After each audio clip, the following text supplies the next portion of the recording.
للصواب رب العالمين شرفت ما خير أمدار تاكدر আনোয়ারাত বাংলাদেশ জাতীয়তাবাদী দল বিএনপির কেন্দ্রীয় নির্দেশনা মোতাবেক শহীদ প্রেসিডেন্ট জিয়াউর রহমানের আত্মার মাগফিরাত, দেশনেত্রী বেগম খালেদা জিয়ার রোগ মুক্তি, তারেক রহমানের সুস্থতা এবং দীর্ঘায়ু কামনা এবং ব্যাক পেশার মানুষের সাথে লই ইফতার ও দোয়া মাহফিল অনুষ্ঠিত হয়। الصلاة والسلام عليك يا سيدي يا رسول الله الصلاة والسلام عليك يا سيدي يا حبيب الله। মার্চ 21 তারিখ শুক্রবার বিকালে আনোয়ারার বটতলী শাহ মোসাইন আউলিয়ার মাজারের মাঠ প্রাঙ্গণত বটতলী ইউনিয়ন বিএনপি ও অঙ্গ সংগঠনের আয়োজনে এই ইফতার ও দোয়া মাহফিল অনুষ্ঠিত হয়।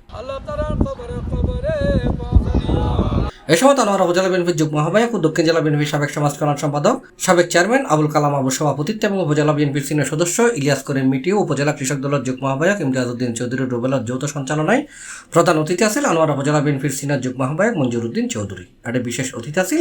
আনোয়ারা উপজেলা বিএনপির যুগ্ম আহ্বায়ক অ্যাডভোকেট ফৌজুল আমিন চৌধুরী, হুমায়ুন কবির চৌধুরী আনসার চেয়ারম্যান,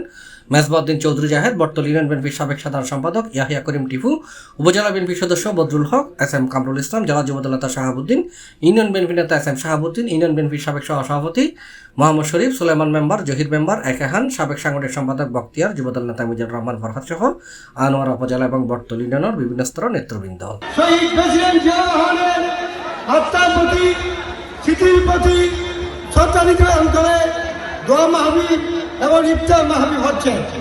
এবং আমাদের নেত্রী বেগম খালেদা জিয়া সুস্বাস্থ্য কামনা করে,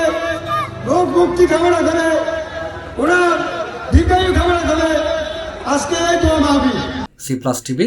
চট্টগ্রাম।